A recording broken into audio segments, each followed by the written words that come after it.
Albert Einstein সর্বকালের সেরা বিজ্ঞানীদের মধ্যে একজন।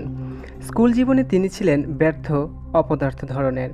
একবার তাকে কোনো এক শিক্ষক বলেছিলেন, ওকে দিয়ে কিছুই হবে না, ও একটা অপদার্থ।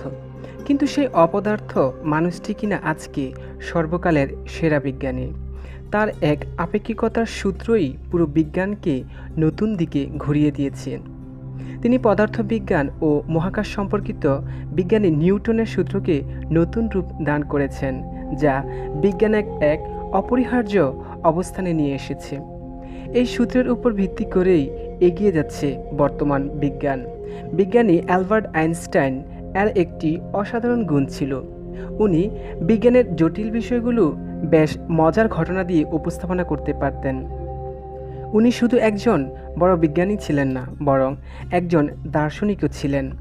জীবন নিয়ে ছিল তার গভীর পর্যবেক্ষণ।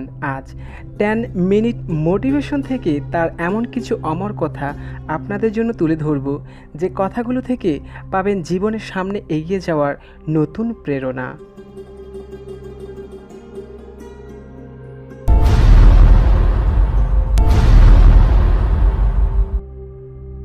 1 নাম্বার, যে কখনো ভুল করেনি সে কখনোই নতুন কিছু করার চেষ্টাও করেনি। নাম্বার 2, আমি চিন্তা করেছি মাসের পর মাস, বছরের পর বছর। আমার চিন্তাগুলো 99 বারই ভুল হয়েছে, তবে 100তম বারে আমি সফল হয়েছি। নাম্বার 3, আপনি যদি অন্যদের অনুকরণ করে তাদের সাহায্য নিয়ে সামনে এগিয়ে যান, তবে হয়তো একদিন তাদের অবস্থানে পৌঁছতে পারবেন। কিন্তু আপনি যদি নিজের পথকে নিজেই তৈরি করে চলেন, তাহলে হয়তো এমন এক সাফল্যমণ্ডিত স্থানে পৌঁছাবেন যেখানে আজ পর্যন্ত কেউ পৌঁছতে পারেনি।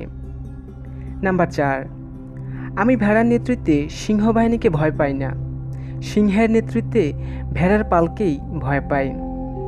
নাম্বার 5, গতকাল থেকে শিখুন, আজকের দিনটিকে নিয়ে বেঁচে থাকুন, আশাটা করুন আগামীকালের জন্য। তবে সবচেয়ে গুরুত্বপূর্ণ বিষয় হচ্ছে প্রশ্ন করা থামাবেন না। নাম্বার 6, আপনাকে আগে খেলার নিয়মটি শিখতে হবে, তারপরেই আপনি অন্যদের চেয়েও ভালো খেলতে পারবেন। নাম্বার 7, মহৎ ব্যক্তিরা সবসময় ভয়ানক বাধার সম্মুখীন হয় সংকীর্ণ চিন্তার মানুষের কাছ থেকে। নাম্বার 8, যারা আমাকে সাহায্য করে নাই, আমি তাদের প্রতি অনেক কৃতজ্ঞ, কারণ তারা সাহায্য না করায় আমি আজ নিজের কাজ নিজেই করতে শিখেছি। নাম্বার 9, শান্তি কখনোই শক্তি প্রয়োগ করে আনা যায় না, একমাত্র বোঝাপড়ার মাধ্যমেই তা সম্ভব।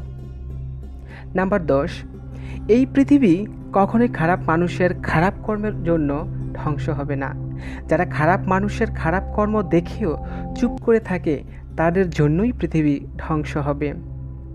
নাম্বার 11, স্কুলে যা শেখানো হয় তা সবটুকুই ভুলে যাওয়ার পর যা অবশিষ্ট থাকে তাই হচ্ছে প্রকৃত শিক্ষা। নাম্বার 12, সাফল্যবান মানুষ না হয়ে বরং মূল্যবান মানুষ হওয়ার চেষ্টা করতে হবে। ভিডিওটি যদি আপনার ভালো লেগে থাকে এবং আপনাকে যদি এই ভিডিওটি দেখার পর একটুখানি অনুপ্রাণিত হন, তাহলে বাংলাদেশি এই অনুপ্রেরণামূলক মোটিভেশনাল চ্যানেলটি অবশ্যই সাবস্ক্রাইব করবেন এবং বন্ধুদের মাঝে বেশি বেশি শেয়ার করে আমাদের সাথেই থাকবেন। বাংলাদেশ দীর্ঘজীবী হোক।